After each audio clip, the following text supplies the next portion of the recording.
আবারও চলে আসলাম তোমাদের সাথে দেখা করতে। অর্ঘদীপ ব্লগে তোমাদেরকে স্বাগত জানাই। তো আজকের রেসিপি হচ্ছে ইঁচড়ের রসা। কিভাবে করছি চলো তোমরা দেখতে থাকো। তো এই দেখো, আমি কিন্তু এখানে ইঁচড় কেটে নিয়েছি আর এখানে কিন্তু কড়াই বসিয়ে দিয়েছি।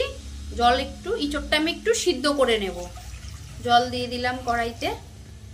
এখানে কিন্তু জল গরম হয়ে গেছে, কেটে রাখা ইঁচড়টা দিয়ে দেবো।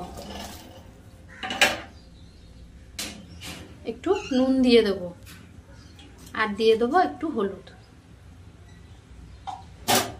ভালো করে ইঁচড়টা আমি একটু সিদ্ধ করে নেব।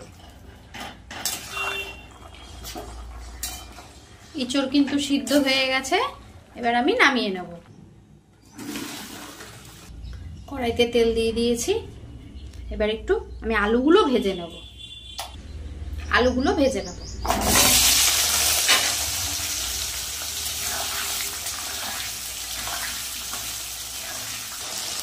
আলু তো এখানে ভাজছি, তার সাথে আমি একটু ইঁচড়গুলো ভেজে নেব।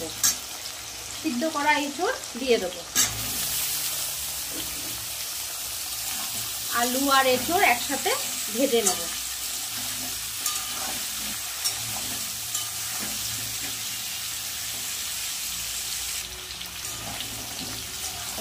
ইঁচড় আর আলু কিন্তু আমি ভেজে নিয়েছি, এবার তুলে নেব। তেলের মধ্যে দিয়ে দেবো গোটা গরম মশলা, তেজপাতা, শুকনো লঙ্কা।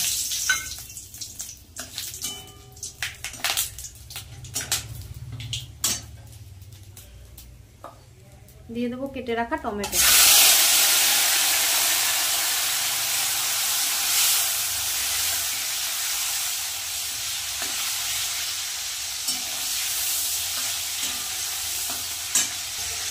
দিয়ে দেবো পেঁয়াজ, রসুন আর আদা বাটা।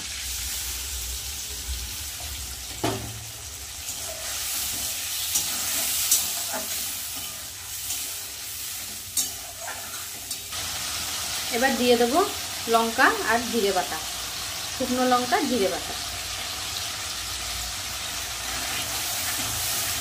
এবার ভালো করে মশলাটা কষিয়ে নেব। দিয়ে দেবো হলুদ,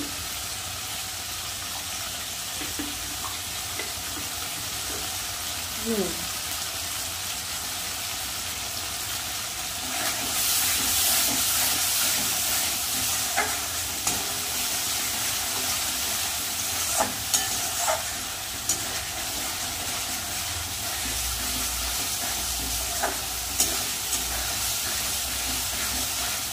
মশলা কিন্তু ভালোভাবে কষানো হয়েছে, মশলা থেকে তেলও ছেড়ে দিয়েছে। এবার আমি দিয়ে দেবো ভেজে রাখা আলু আর এঁচড়।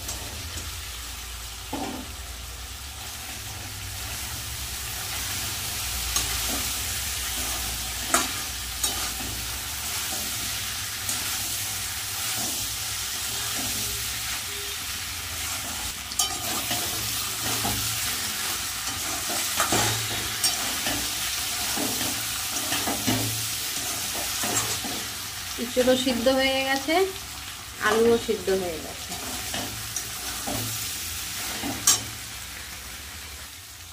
এবার গরম জল দিয়ে দেবো।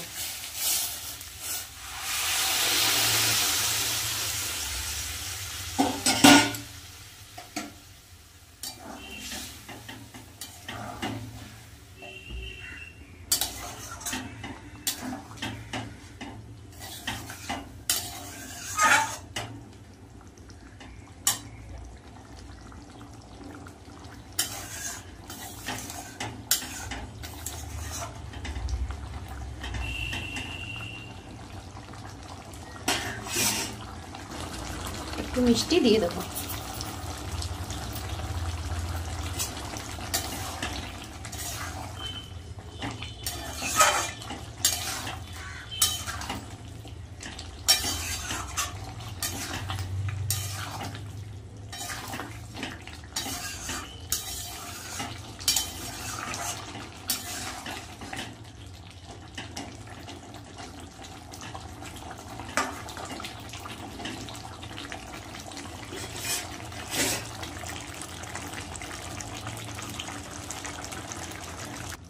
একটু ঘি দিয়ে দেব।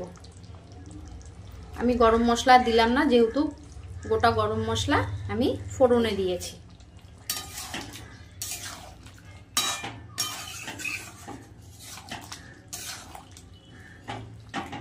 এখানে আমার ইঁচড়ের রসা রেডি। তো ইঁচড়ের রসা কিন্তু হয়ে গেছে। রেসিপিটা কেমন লাগলো অবশ্যই কিন্তু কমেন্ট করে জানিও। আর আমার ইউটিউব চ্যানেলটাকে সাবস্ক্রাইব করতে ভুলো না, অবশ্যই সাবস্ক্রাইব করো। আমার ইউটিউব চ্যানেলের নাম হচ্ছে অর্ঘ্যদীপ বসাক। ভালো লাগলে একটা লাইক, একটা কমেন্ট আর বুক ভরা ভালোবাসা দিও। তো আজকের মতন এই অবধি, টাটা।